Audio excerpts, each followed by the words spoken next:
Foot Clan, we have a great episode for you today. Jason and I go head-to-head in a huge mock draft, and you get to decide who won. And we've got news to catch up on and a lot more. Make sure you like, subscribe, enjoy the show.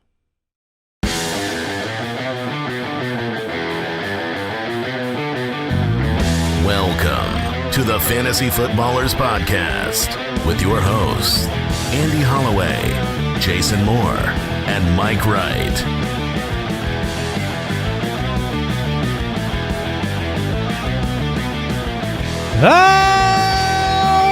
Welcome in.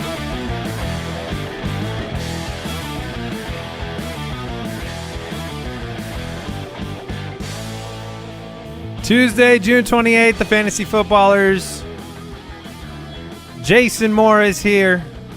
I'm here. I'm ready to dominate. Our head-to-head mock draft on the table. Andy Holloway here. Mike is Mike's in Iceland. Yeah, that's far. It's far away. Yeah. Unless you are listening in Iceland. Well, no, it's still far away. Not if they're listening in Iceland. It's very close to them. You doing all right? You okay today? Yeah, I'm doing great. Iceland is nice, and Greenland is covered in ice. That's a D2 Mighty Ducks quote. Which I don't know why Mike would want to go someplace that had the bad guys from D2, Kyle. It's terrible. They're evil. Yeah, wonder how people in Iceland felt about that movie. I really hope people in Iceland aren't listening now that we've vilified them. Well, the movie did that for us. That one movie set in my mind that people from Iceland were just tenacious on the hockey rink. I mean, they were very, very good skaters. What are we talking about? We're going to do a mock draft show on today's episode of the Fantasy Footballers. A head-to-head mock, Jason and myself. Yeah, Mono. Perfect time for a Makalaka Ding Dong episode. Makalaka Ding Dong. Thank you, Andy. Yeah, we've been randomly assigned our draft slots. So I am 6, you are 8, and it'll be a good time. Brooks, how you doing today? Doing great. Good. Al, are you in the building? I'm here. Okay. All right. And Kyle, you already heard from him. Kyle is the resident Mighty Ducks kind of aficionado. You do have a spreadsheet where you've mapped out all the goals and scoring and efficiencies? I mean, it's a big deal. It's a real live hockey event. Yeah. I mean, they need to make more of those. Kyle, over under 5 Mighty Ducks t-shirts that you have. I have over 5, and I'm wearing one right now. Okay. That tells you where we're at. It tells you how old we are. I know that. We have some giveaway items I want to announce. Mike is not here, but we do have Mike's horn. We have promised 3 winners for our Scott Fishbowl giveaway. 3 people that get the opportunity to play with us in the Scott Fishbowl tournament. Anybody that bought the UDK before Sunday night had a chance to win it. Those have been picked. And here you go. Luis Sanchez, Frederick Saporito, and John O'Hearn. I am so glad I didn't have to read any of those names, and I think I just want to say you did an excellent job. So congratulations. You have all been emailed, and so you should have information on how to hop in with us. That'll be a lot of fun. We also have a giveaway ending in 2 days for some classic autographed sports memorabilia, a Michael Vick signed jersey, an Odell Beckham signed jersey at footclangiveaway.com. It's free to enter there. Like I said, 2 days left. Lots going on, lots to talk about. Got a quick question to jump into. A reminder, you can check out the Ultimate Draft Kit if you want access to a lot. I think the headline for a lot of people is the 100-plus player profile videos. That's what I hear on social media, how helpful it is to hear players broken down. We go through all the main players that matter. We also have all of our projections. We have the Draft Analyzer coming out July 1st. You need to check that out at ultimatedraftkit.com. Here's the quick question, Jason. Do you ever draft a player with the intention of trading them after a hot start? So, not really, no. I think that whenever you're doing something like that, you're kind of outthinking yourself. However, it's not 100% true that I never do that, because what I do try is I try to aim for players that will get off to a hot start, knowing that if they get off to a hot start, I am happy to trade them. I talked about a couple years ago, the things to remember was that if you have one of those surprising wide receivers who are complete magma in the first month of the season, they started 3 of the 4 or all 4 of the weeks just as a top 10 guy. That happens every year. Trade those players. That worked to great success for me in the past. There's also players that like Marquise Hollywood Brown and Zach Ertz, where you go, okay, they've got special opportunities to start the season because Hopkins is not there. If Zach Ertz starts out and he's getting 8, 9, 10 targets a game, and he looks like a valuable tight end come week 4, week 5, there's an extra incentive that you'll be able to trade them before Hopkins comes back or before schedules change. But I'm not going into the draft saying I want to draft this player just to trade them. Yeah, that makes sense. You mentioned Hollywood Brown, and I have been thinking about this Cardinals offense in Kyler Murray.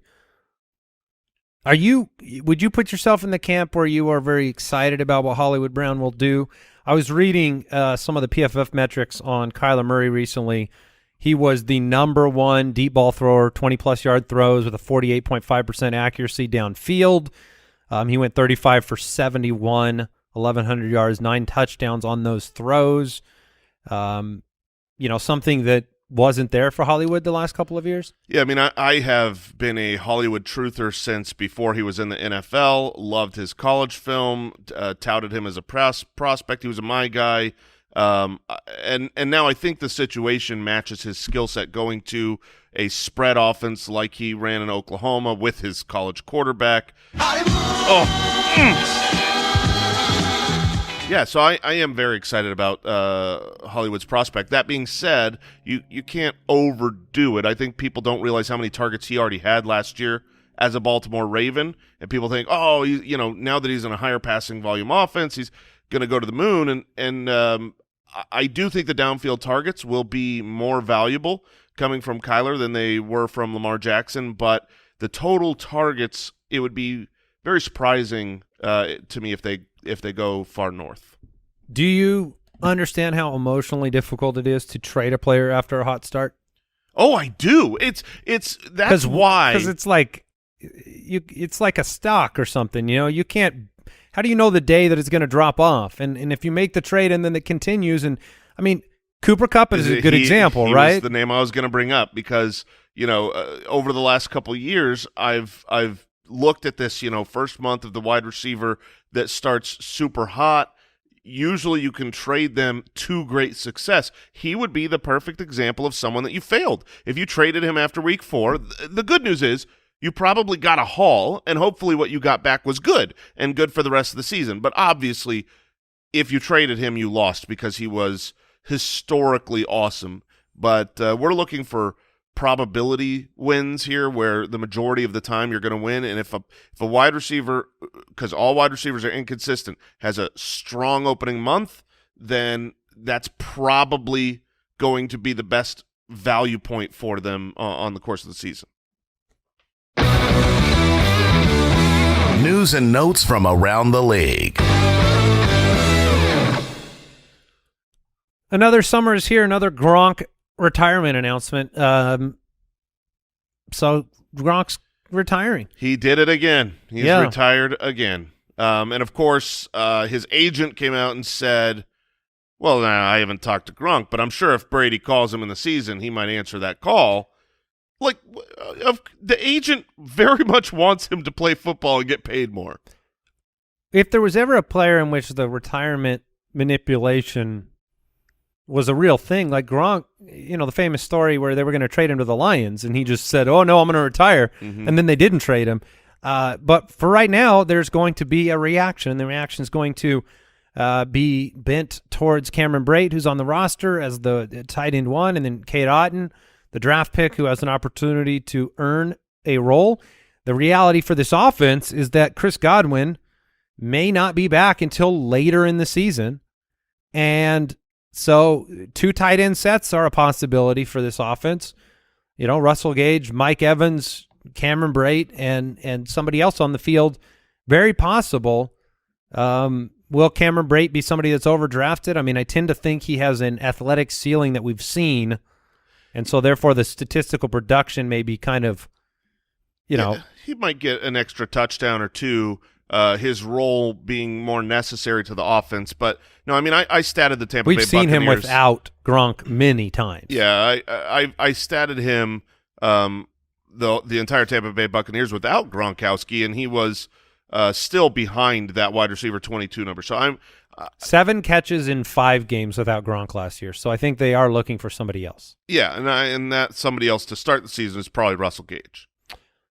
Russell Gage starting to look more and more attractive for a team that passes as much as they do. When you look at how that situation came about with, Brady and Gage wanting to work together and bringing him in, knowing the Godwin situation, I mean, the targets will be there. Antonio Brown is gone. There's just so much need for a possession receiver here. And yeah, they throw the ball so much. I think Russell Gage, the problem is, for fantasy, what's his ceiling? It's pretty high. You think? Yeah, but the way things are trending with Chris Godwin is that they may take a lot of time to get him back on the field. They wanted to be able to block at full capacity the day he comes back on the field. And I've heard things like December, Jason. Really? Yeah, November, December possibilities. Wow, I have missed that report. So let's just pretend that would be the case, right? It turns into, we know Godwin is back in late November. Doesn't that change things massively for Russell Gage? I think it changes things for a lot of players. Tom Brady, Russell Gage, but the player who's going to be the winnest here. Winnest? Yeah, that's a that's word. not a thing. That's a word my wife and I say often. And the winnest here is Mike Evans. If that's the case where you've got a large chunk of the season without Godwin, Mike Evans can beat coverage that is trying to take him out. He is very good. He's still 28 years old. He's always been great. And right now he's being drafted in the 3rd round. If you're telling me that you get Mike Evans really as a true bona fide number 1 target, every single week for this offense in the 3rd round, heck yeah. I mean, I don't have any problem with saying Mike Evans, but I think Mike Evans is not going to see a volume increase, really. I mean, that's just not been historically his situation. He's going to be he had the 1 year in year 3 where Winston went insane, where he had 96 receptions, but he had 173 targets. This is year 4 with Brady or 3? 3, right? So, yeah, I mean, I just think Russell Gage becomes an interesting value that people have not wanted to commit to due to Godwin's ambiguous timeline. But Brown was good with Godwin and Evans there, so it's not like he would go to nothing. No, he wouldn't go to nothing, but obviously there is a large talent gap between Antonio Brown and Russell Gage.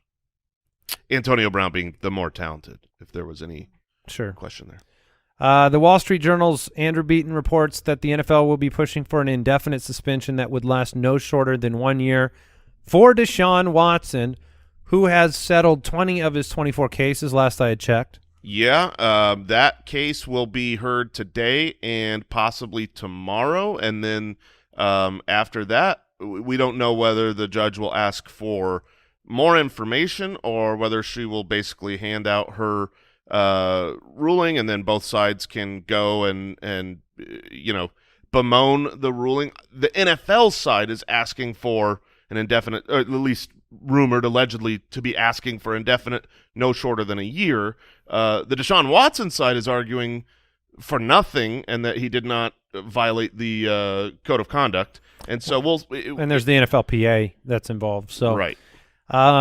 We should know very soon, though. Yeah, I think he's gonna miss the year. Both of us in the Ultimate Draft Kit, if you've got it and you've looked at our rankings, you could see how players are moving and changing.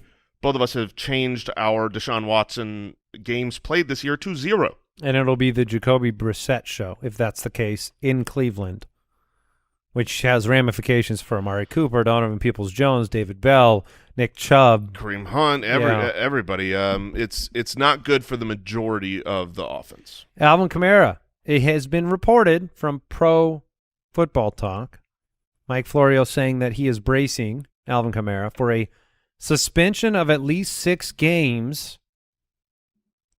Uh-oh. Yeah, he had the altercation during the Pro Bowl. I think it was the night of the Pro Bowl last year in Las Vegas. So it's still TBD. This is Mike Florio is both plugged in and the worst. So I'm hedging here. I'm not just guaranteeing that he misses 6 games. I'm going to wait and see. I know you factor. I mean, we do have to factor in a suspension will likely come of some capacity, right? Mm-hmm. So you had factored in like maybe a 4-game when you're looking at. I did 3 games. 3 games. Okay, I took the 6. We'll see. 6. I was shocked to hear that number, but I did draft Mark Ingram with the very last pick of a recent best ball draft, and there's going to be some amount of games again where Tony Brooks, James Jones Jr., baby. Yeah, it's Mark Ingram. No, it's Mark Ingram. Mark Ingram's going to be but like a couple games there. Absolutely. He'll be a fine play. And what's happening right now, if you're playing on underdog, you're doing best ball, you're getting in best ball mania, it's very interesting because right now Kamara's value is dipped down as if it's a 6-game suspension. You can get him in the back of the 3rd round, which obviously if that comes through, well, then you probably didn't even want to draft him. But if all of a sudden the suspension is pushed into 2023, which they let the legal procedure go, you can end up with a real value there. So it's you just got to call your shot. And then right now, Steelers quarterback rookie Kenny Pickett working exclusively with the 3rd-string offense in OTAs and minicamp. I made the switch. To Trubisky? I did. I made the switch to Trubisky. I know earlier in the offseason we had a Splain Yourself episode where I was very low on Deontay Johnson. It was basically because of Kenny Pickett primarily. That was the predominant reason.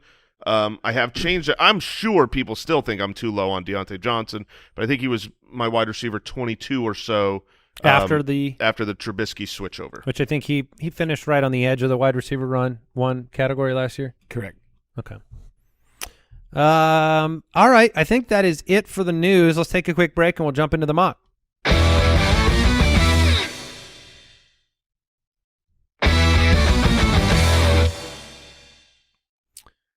All right. Well, the time has come, Jason. And, for the SmackDown. Normally we're pretty good friends, but not today. Every once in a while you get a head-to-head mock draft and it's time to put on the gloves. The Fantasy Footballers Mock Draft. Today we are taking part in a head-to-head mock draft, 12-team, half PPR league, 1 quarterback, 2 running backs, 2 wide receivers, 1 tight end, 1 flex, 4 bench. Jason was given the 6th spot in this draft. I was handed the 8th pick, and we'll be probably stealing picks from each other all draft long. We will. I really don't enjoy. I have found so far this year that I enjoy being closer to the turn. I like being. Do you? I feel like you might not like any of the spots. No, I might like all of the spots or none of the spots. I tell you what, I hate fantasy football. It is brutal out there. Oh no, I like the first 3 spots, and I like being closer to the turn. This middle pick, so I'm at spot 6 here. That is usually where I have to decide between a running back that is good, very good, but not elite necessarily, not an advantage over all other running backs, or to switch to wide receiver. Yep, let's kick it off. Jonathan Taylor went 101, Derrick Henry at 102, Christian McCaffrey at 103, Eckler at 4, and Dalvin Cook at 5. All the running backs off the board so far. And Jason, here you are, 106. You got that decision to make. Is it going to be Cooper Kupp, or are you going to turn to a? So at running back here, with the Trubisky change, Najee Harris is my running back 5 right now. So he would be the running back I would take over Joe Mixon, over DeAndre Swift. two players that I also really like. But again, I feel like, Najee is a volume guy he's not going to be a top 3 running back. He's just going to be a very good running back this year. Same with Joe Mixon, and probably the same with DeAndre Swift, whereas I truly believe that Cooper Kupp will repeat as the number 1 wide receiver. So when I'm staring that down, I know that running back scarcity is legitimate, and it's hard when you don't get a couple of them in the first early rounds, but I want the elite talent when I have the chance to take elite talent, and I do, so I'm taking Cooper Kupp. All right, so Cooper Kupp, Jason's, and I hope that's who you wanted. Well, yeah, I would have taken him at 108. Yes, I would have. Jefferson goes next, and then I'm staring down a similar, kind of situation. I'm lower on Najee Harris. I know I'm coming back around in the second here with running backs that I really like. Aaron Jones, likely to drop to me in the second round. Ezekiel Elliott, somebody that I am pretty bullish on. So I think I'm going to take my shot at a premier wideout. I will go with Jamar Chase at 108. Kupp, Jefferson, Chase are kind of in that upper tier. Mixon goes next. Najee at 110. Devontae Adams at 111. Travis Kelce at 112. Jason, you have an expression of disgust, surprise. What is it? No, it's what I said earlier. I like being at the first 3 or the last 3. If you were team 10 here, I would have got Najee Harris, a player that I thought was good enough to look at at that 6th spot, and then he comes around in the second round and adds Stephon Diggs, an elite wide receiver. That to me is better than these middle picks. You've got Kelce wrapping up the first round, like I said. DeAndre Swift at 201, Tyreek Hill at 202, Stephon Diggs at 203. Diggs would have been tempting for me, going wide receiver if he got back around to the 205. He didn't. You've got Nick Chubb here at 204, who, look, I don't know exactly what to make of the quarterback situation in Cleveland, but more of the same is probably what you'll get from Chubb if it's Jacoby Brissett for the entire year, which is pretty good. Yeah, I mean, if Jacoby Brissett is the quarterback, Chubb is the offense. And so I actually think Nick Chubb is a phenomenal pick for where he's going right now in drafts. The worse that the offense looks, because Nick Chubb wasn't being – it's Deshaun Watson's team. We're not sure he's going to be splitting. He wasn't being drafted as a top elite running back. And now if the news gets worse for Cleveland, he might even drop in ADP from where he was.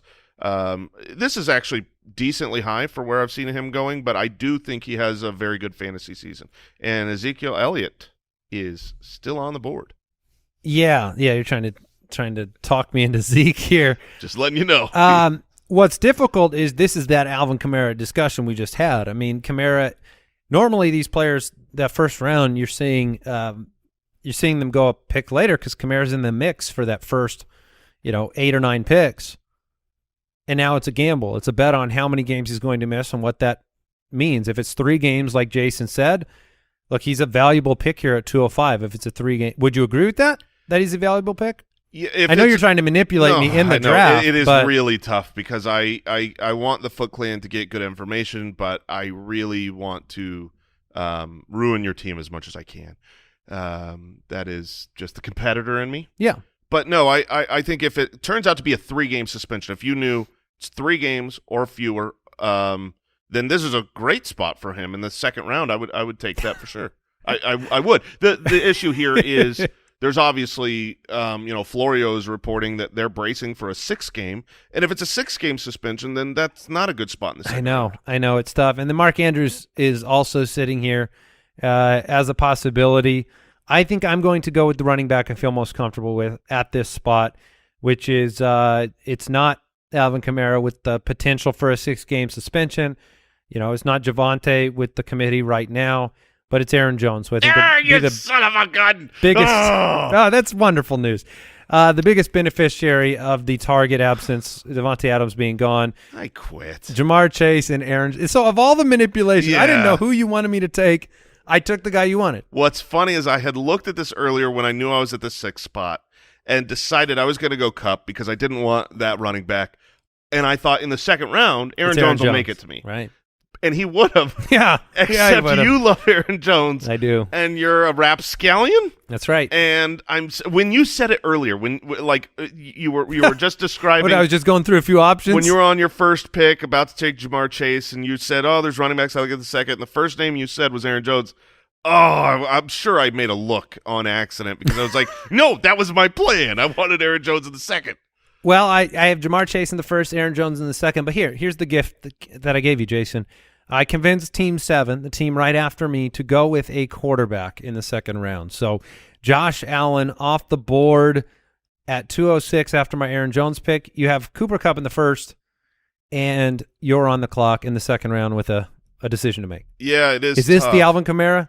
Alvin Kamara is certainly in the running here, and if there's not another great running back that I think, right now I've statted out Alvin Kamara to miss 3 games, and while almost all running backs will miss 2 games or so, we stat them out for a full season. It's the easiest way to kind of get a good per game ranking, and so when I look, I am kind of sad to see because I'm not a huge believer in this, but Ezekiel Elliott would be my next highest running back with the 3 games missing. Then it would be Alvin Kamara. So I'm going to take Zeke here. I wish that I could trade you Zeke for Aaron Jones. I think he'll be more involved in the passing game, have a ton of touchdown upside, but you could do worse than Cooper Kupp and Ezekiel Elliott to start, and that's how I'll begin. That one's tough because I don't think Zeke would have gotten back around to you, but I think you would have felt a little more excited about getting him in the early third round or something of that nature.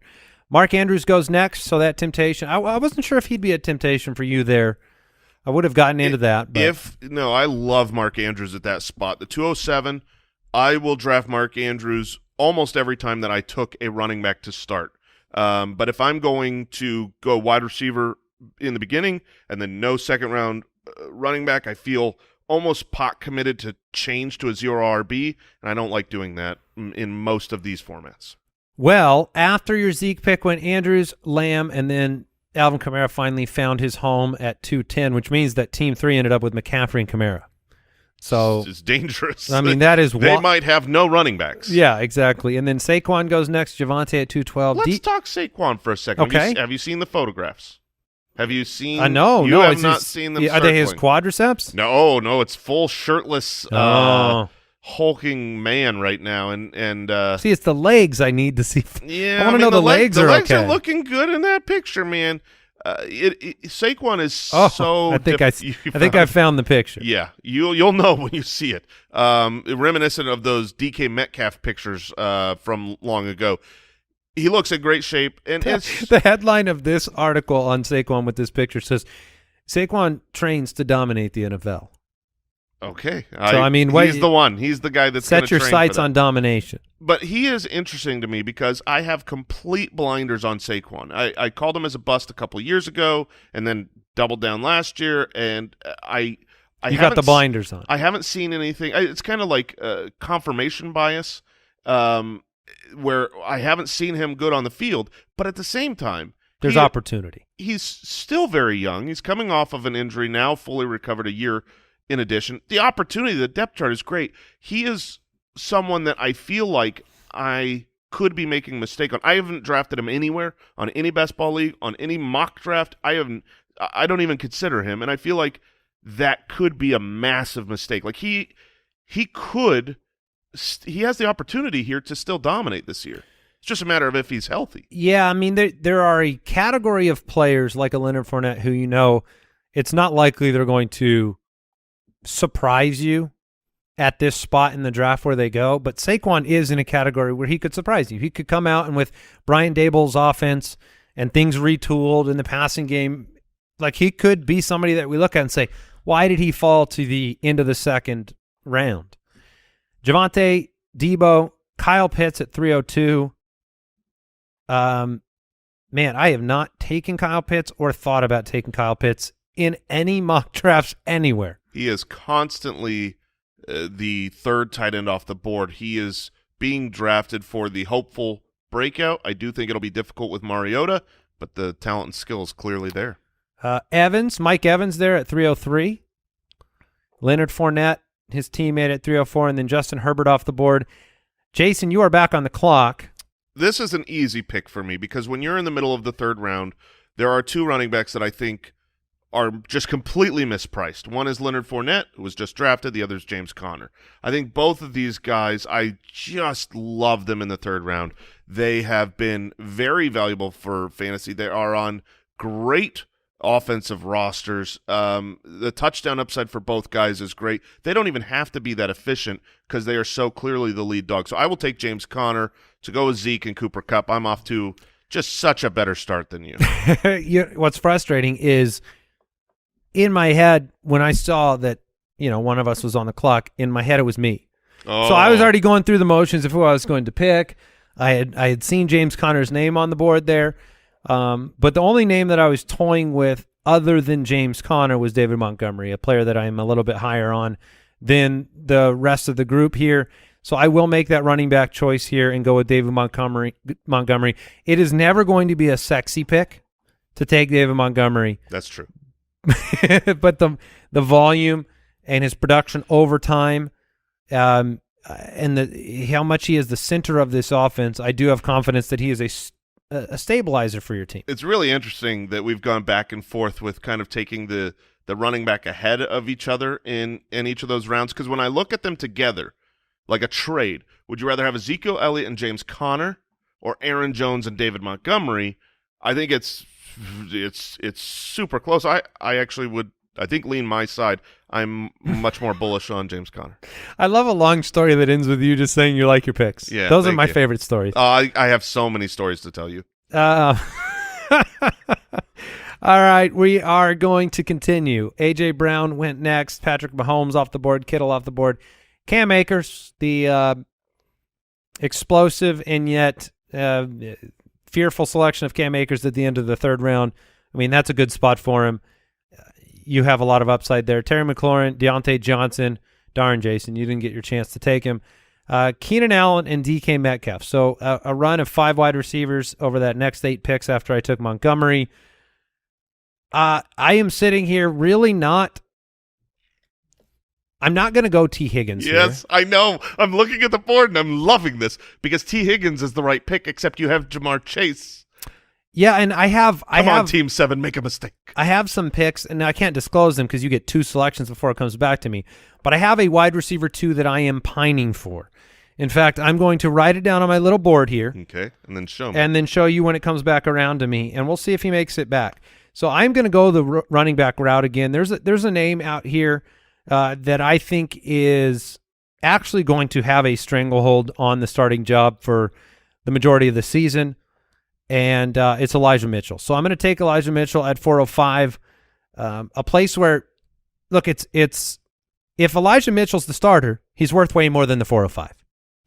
I would say if he is healthy, then he's worth more than the 405. He projects to be the starter, but obviously got injured several times last year, and whatever they put in the water in San Francisco, I mean, nobody has been able to stay healthy around that team. So that's my worry with Elijah. I think we're going to do it. I think this is going to be the first time that San Francisco repeats with a running back 1 in the last 6 years, because I'm not going to sit here and just bank on injury. He looks very healthy in camp.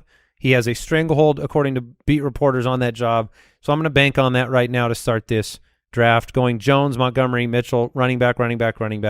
Breece Hall went next, and Jason, you are on the clock. And I will take T. Higgins. I am a huge believer in the talent. I think that both him and Jamar Chase could easily finish both as top 12 options on average every single year. There is a team that has 2 wide receivers in the top 12, and that would project to be, as likely to be the Bengals as anyone else.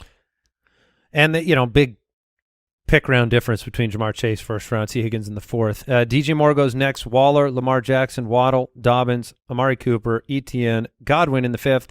Josh Jacobs almost fell back to you as an option in the 5th round. Kind of a pretty long drop for Josh Jacobs. Jerry Jeudy at 505. And Jason, you are back on the clock. Give me some of the names you're considering here, because wide receivers, there's some. I know, Cortland Sutton. You're in the Sutton camp. Michael Pittman still on the board here in the 5th round. Yeah, I mean, there are some great wide receivers. Michael Pittman, Cortland Sutton, and Marquise Hollywood Brown are the three that kind of come to mind. When I was picking Higgins, Hollywood was the name that I was hoping would come back around to me. That being said, Hollywood is great, but Michael Pittman and Cortland Sutton are also very, very good options. So, the fact that I've got James Conner makes me a little bit more hesitant to draft Hollywood. And so I think I'm going to take the player that both Mike and myself believe is the number one wide receiver for Russell Wilson and the Denver Broncos. It's not Jerry Jeudy, it's Cortland Sutton. With Kupp, T. Higgins, and Cortland Sutton, I feel very, very solid at wide receiver. All right. So the player that I wanted to come back to me is the player I draft in every single draft right now, just because of his Mike Williams, for sure. Yeah, it's Mike Williams. Mike Williams, the best option, the highest fantasy output in Los Angeles for Justin Herbert. We've seen it. We'll see it again. He got the extension. I will say that I look at my wide receiver core, and I have bought a lot of volatility with Jamar Chase and Mike Williams.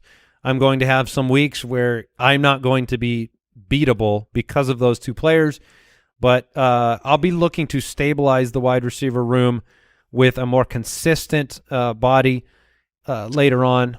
Yeah, when I said, Mike Williams, it's because I saw his name in the list. And we're doing this, obviously live. We're making the analysis, and I'm not checking players off of my own. I haven't printed off the UDK cheat sheet like I would do in a real draft. And my highest ranked wide receiver was not Cortland Sutton. It was Mike Williams, who I would have drafted if I saw him. Oh. Yeah. Yeah, when you were reading names. Yeah. I was so happy that you read not his name. I believe it because that was a great pick. Joe Burrow goes next, and Hollywood finally off the board, along with teammate Kyler Murray. Michael Pittman at 5'12". What's your reaction to him dropping to 5'12"? Is that yeah, it's a great value in the fifth round. I mean, this is a guy who last year was I believe wide receiver 15, and so you're talking about a guy whose floor is the wide receiver 20. I mean, he is the clear cut one here. I don't know how high his ceiling is. We've got experience with Matt Ryan and the great Julio not necessarily connecting around the end zone, which will be the real fantasy question mark for him.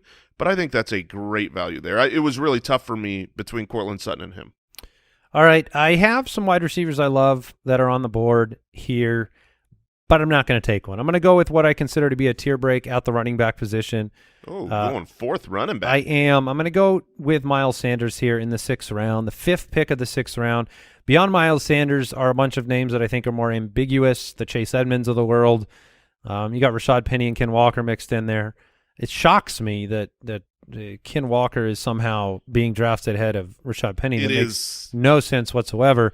The name at wide receiver I was really strongly considering was Brandon Cooks there. I find myself drafting him in a ton of drafts now, but I went Miles Sanders. Yeah, that makes sense. Brandon Cooks, always undervalued. He went the pick between ours, so he is not able to be picked by me. I probably would have gone Miles Sanders, as I've got 3 wide receivers, 2 running backs. I'm looking at the tight end. I do think that Dalton Schultz is the last tight end left, maybe a Zach Ertz, that are okay in the middle rounds. You going to call the doctor? But I'm not going to call the doctor here. Come on. In the 6th round, there are still too many good running backs and wide receivers to grab. For me, it's either I get one of the top studs at tight end, or I am fine grabbing with my last pick of tight end, because there's a handful of them that I like, the Irv Smith and Gerald Everett's and Cole Kmet's that I like just as much as the majority of tight ends, and I'm probably going to stream the position if I don't get one of those studs. Dalton Schultz is the sole exception, but he's not worth a 6th rounder. So I'm going to sit here and look at the running back position first. The guy that I have pined for, spoken well of, is Kareem Hunt. Yeah, how do you not who was the take running Kareem back Hunt? 10 2 years ago, and obviously that when he was without Deshaun Watson. So I think that people are going to start falling more and more as the Deshaun Watson news looks negative for this year's outlook, but there will still be fantasy points here. I will take Kareem Hunt. I don't know if you were around the office when there were some rumors of Dearness Johnson being shipped out. I just don't know if you wanted to speak directly to Kyle on that, or would you enjoy that very much if that were to happen? I just can't fathom a world where that happens. Those are their 3 running backs. They said there was there's a camp trade candidate Dearness Johnson. It makes sense because you don't need him at all. And he's a good running back, but they paid him enough. Jason's roster right now: Cooper Kupp, T. Higgins, Cortland Sutton at wide receiver, Ezekiel Elliott, James Conner, and Kareem Hunt at running back. My roster thus far: Jamar Chase, Mike Williams at wide receiver, Aaron Jones, David Montgomery, Elijah Mitchell, and Miles Sanders at running back. One of the things that I think fantasy players, especially new ones, look, it's great to build that beautiful, picturesque, hang it on a wall starting lineup. It's so much fun. I love it. I love having that team that says, man, if these guys stay healthy all year long, this is beautiful. But they never do, ever. You will never go through a season where all your players stay healthy. That's one of the reasons I went into another running back position there. I felt like Miles Sanders was a tier above. I have about 10 wide receivers I have confidence in beyond Brandon Cooks. And so that's why I made that choice. Now, before you make your next pick, Jason, I am curious. I don't know if we've ever done this, but I'm going to put Kyle on the spot here. Mid-draft, 6 picks in, both of us have a roster. Whose roster do you like more thus far, Mr. Borgognoni? I want to say not Kareem Hunt roster, but I'm going to say Jason's. It's more balanced. Okay. Yeah, even with your Kareem Hunt. So I gave a multi-sentence like kind of lecture on why depth at different positions matters, and you said Jason because it's more balanced through 6 rounds. Well, so he also doesn't because listen. you have absolutely no depth at wide receiver. Yeah, after your depth comment. Yet. All right, so I am back on the clock here. Yeah, let me run it back real quick here. Sure. Allen Robinson, Jalen Hurts off the board at 6:09. I figured you were waiting for him. Yep. Which, unfortunately, Dak Prescott went at 7:02, which is another name I would have been waiting for. Mooney off the board. Hopkins goes at 6:11. Hopkins is going to be so difficult because I'm going to want to take him. That's what I realized. Because of how far he's dropping and the name, my emotional response to seeing Hopkins this far down in the draft is he's going to come back in 6 weeks, and then I can really enjoy DeAndre Hopkins.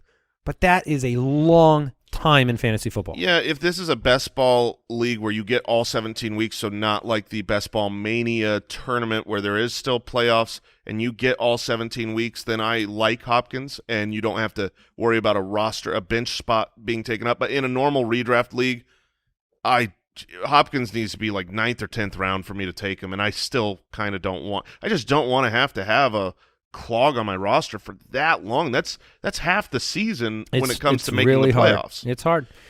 We were in a situation with Michael Thomas, a year ago or 2 years ago with the suspension and not knowing where to take him. You're back on the clock, Jason. No Cordero Patterson, no Thielen, no Amon-Ra St. Brown. They just went ahead of you. Yeah, give me your considerations. So this is where I really check. I needed Kareem Hunt. I like the pick. But in the 7th, I'm going to check and see if a Dalton Schultz or a Jalen Hurts is there. Both of those guys were just drafted. I would go to the tight end or the quarterback here at this point, but those would be the guys I would want. I like Russell Wilson, but he's, Tom Brady is a little too early to draft him. I'm going to continue to add the depth you just spoke of, and I'm going to add it with a great depth piece. His roster's in balance now, Kyle. Rashad Penny. 4 running backs, 3 wide receivers. Rashad Penny, if you haven't watched his career, basically any time that he has been given the ball more than 10 times in a game, he has dominated for fantasy. It unfortunately has been way, way less than we would want for going into, what is this, his 4th year? He has the opportunity here to be the starter and to be a great fantasy asset. I don't need him to be with the way my roster is built, but the upside is tremendous. So I will add him to my stable. All right, I am going back to the wide receiver here with a player that is stepping into a 145 target absence on this offense. He drops, and I draft him everywhere. Rashad Bateman is my pick here in the middle of the 7th round. Love that pick. It's going to be Mark Andrews and Rashad Bateman as the high-low offense for this Ravens roster, and I think he's a very, very talented player. I was so excited. He got off to a bumpy start with injuries and then obviously Hollywood being there, but I'm excited for this season for Rashad Bateman. Treylon Burks, Dallas Goedert, Tony Pollard, Russell Wilson ending the 7th round. Drake London, Ayukin. Tyler Lockett. No hot Lockett there for Tyler with Geno Smith. Cold Lockett. I think he'll be fine with Baker. Oh yeah, some rumors about Baker ending up there. Did you see somebody sharing? I don't know if it was real, but the Seahawks team shop had like a Baker jersey that somebody had found. Sure, that wasn't real. It's probably fake, except for he's about to get traded there. Yeah, well, I mean, the Carolina's still a possibility. No one is still a possibility, but I do think he ends up in Seattle, and this is because the Seahawks just always find a way to get it done, and they're going to go from Russell Wilson to just getting a free Baker, who is not a bad quarterback like Drew Lock. I am going to take Tom Brady in the 8th round. This is the time to draft him. Russ went at 7-12. Brady has been, the last 2 years just a dominant force at the quarterback position in fantasy. And getting him in the 8th round, I am comfortable there. Regardless of the timeline, he is going to throw the ball a lot. I'm hoping that Trey Lance gets back to me in the 9th round. That will be my pick automatically. But I have an even more automatic pick. This is the 8th round. This is my wide receiver 4. I don't need him, but I get all the upside of my man, Gabriel Davis, the angel himself. Gabe Davis. Oh, the angel. Oh, okay. Yeah, the angel all Gabriel. Right. Try that one on for size. I just did. You liked it. You liked it a lot. Devontae Smith, Hunter Renfrow, Elijah Moore, Devin Singletary, Aaron Rodgers, finishing the 8th round. Olave, Gordon. You've got Jameson Williams, Zach Ertz, Matthew Stafford, and then Jason insta-took Trey Lance, who probably was not going to last one more pick. So Derek Carr went right after Trey Lance. 3 quarterbacks off the board ahead of my pick. Don't mind that. Say how nice it is drafting from the 6th spot. It's one of those that I look forward to every time I get the middle of the draft, because this draft has worked out swimmingly. I went with Robert Woods, who I almost took ahead of Brady in the 8th round. Robert Woods is going to be the #1 target in Tennessee all season long. He's going to soak up the volume that A.J. Brown used to take, and all signs point to a very healthy Robert Woods starting the season in Tennessee. Pat Freiermuth next, Watson off the board, Gesicki, Edmonds, Carter, Claypool, James Cook, and Christian Watson. There is just 2 picks left in this draft. I had some hope that maybe Zach Ertz would make it back to me here. I obviously have to take a tight end with one of these last 2 picks. It's not going to be Rob Gronkowski. I'm not making that mistake again.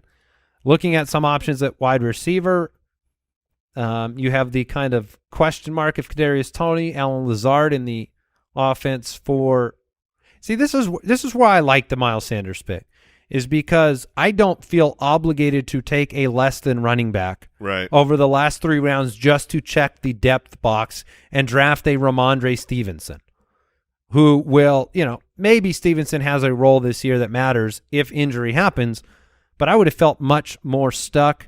Instead, I can pivot. I'm going to take Russell Gage in the 10th round, following up the Robert Woods pick. Russell Gage and Robert Woods really help. I mean, because your team started out with a lot of volatility, high-end wide receivers, but not a lot of depth behind them. To go into the 9th and 10th rounds and get Robert Woods and Russell Gage, they fit your roster really, really well.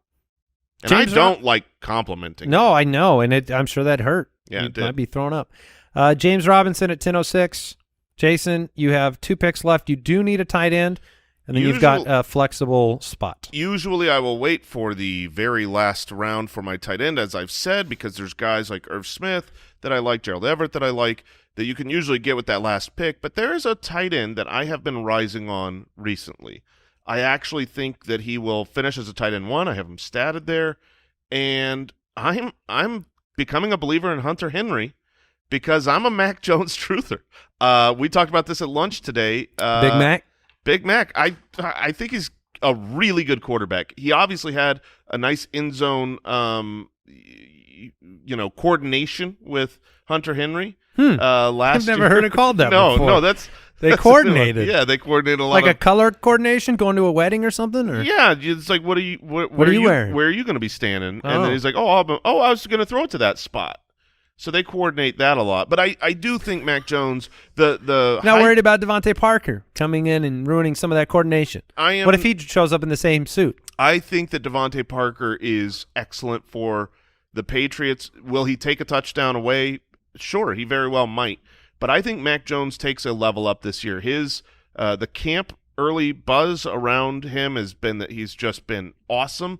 And, you know, a lot of times these quarterbacks go from year 1 to year 2 and they take a major level up, and nobody cares about Mac Jones because he doesn't run the ball. So for fantasy, nobody gives two farts about Mac Jones. But if Mac Jones has the ability to throw 30 touchdowns, you know, as he progresses in his career, which I think he does, having a tight end like Hunter Henry, who was good last year, I'm starting to become bullish on Henry. All right. I was hoping maybe Cole Kmet would come back around. He did not. Jason, you have one pick left. You can draft whatever you want. I sure can. You could take will. Let's say the name at the exact same time. Okay. Sammy Watkins. No, nope. I'm no actually shot on Sammy? No shot on Sammy. I'm going to take AJ Green. Nope. Definitely not. I'd rather be dead. No, I'm going to go with a guy who is another unsexy pick. Okay, he is a Robert Wood. Always has been a Robert Woods type because it's like, what's his real upside here? What about? Hold on, before you make a pick. Okay. What about this guy?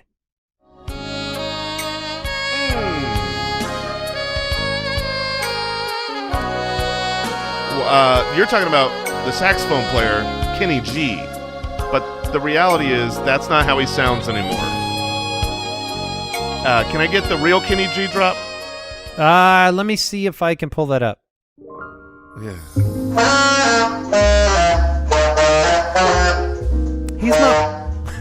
He's not worth the pick in the last pick of the draft. No, he could be for someone All else. right, but who's the other I'm guy actually that gonna you were looking at? I'm going to take Tyler Boyd. He's a good wide receiver. He's with a great quarterback. Gross. He's also in a situation where should T. Higgins get injured, he's going to become incredibly important. And so it's a great pick. Gross, Jason. Gross is taking a New York Giant not named Kadarius Toney. Well, look, I think at this point in the draft, I've said it before, you're trying to select a player you can drop if they don't boom in week 1. And so Tyler Boyd does not fit that mold to me because he's not going to boom. He's just going to do his thing. You know what he is, and you're going to drop him because you're going to see something sexy on the waiver wire. Do I have to draft a tight end? Is that a rule? I do, right? Mm-hmm. All right, that means Noah Fant's going to be my tight end here with my last pick. I think he's going to be very solid. Whether it's Geno Smith, Baker Mayfield, doesn't matter who it is. Noah Fant is my last pick of the draft. So we did it. Go ahead and read me your roster. So my final roster at quarterback is Trey Lance. Starting running backs are Ezekiel Elliott and James Conner. Got Cooper Kupp and T. Higgins at wide receiver, Hunter Henry at tight end, Cortland Sutton in my flex. And my bench is Kareem Hunt, Rashad Penny, Gabriel Davis, and Tyler Boyd. Oof, I love it. All right, my wide receivers, Jamar Chase, Rashad Bateman, Robert Woods, Russell Gage. My running backs, Aaron Jones, David Montgomery, Elijah Mitchell, and Miles Sanders. And then, did I skip Mike Williams? I don't think I said his name. Jamar Chase, Mike Williams, Rashad Bateman, Robert Woods, Russell Gage. Quarterback, Tom Brady. Tight end, Noah Fant. Spare no feelings, deucers, but I'm going to poll you. Your favorite team between the two of us, Mr. Alborn. I'm going to go with Jason. Okay. Brooksy. I'm going with Andy. All right. Round 7 through 10 are what did it for me. And then Kyle, have you done Bateman? Okay. Have you done the math yet, Kyle, on balance and figure out who you like most here? The math is simple. Jason took Trey Lance. Ooh, okay. Good call. All right. Yeah, that is some bad arithmetic. We are done. You can weigh in on the comments. You can leave us a note on social media at the FF Ballers. If you want to watch the show and see the whole draft board and tell us where we screwed up, like, I know that's a national pastime. I mean, for you, yeah. YouTube.com/TheFantasyFootballer. Subscribe, click the bell. That'll do it for today's episode. Oh, and hey, yeah, Foot Clan. Yeah. If you guys, thanks for making it to the end of the show. Yeah, congrats. If you have not ever listened to the Spitballers podcast, 2-time award winner for Best Comedy Podcast of the Year, we have another podcast called the Spitballers. We just recorded our 200th episode. It was very special. Has some cool things at the end. If you've never listened, this is a perfect time to check it out. So download the Spitballers Comedy Podcast, episode 200. Take a listen and get hooked. And just so 200, that's a lot of episodes just objectively. But 200 episodes with Al Borland as the producer. Do you know how difficult that is? It almost didn't happen because of him. Yeah, it just to get through it. He's so bad. All right, that'll do it for today's show. Thanks for tuning in. Goodbye. Thank you for listening to another episode of the Fantasy Footballers Podcast. Join our fantasy football community on jointhefoot.com and follow us on Twitter @TheFFBallers.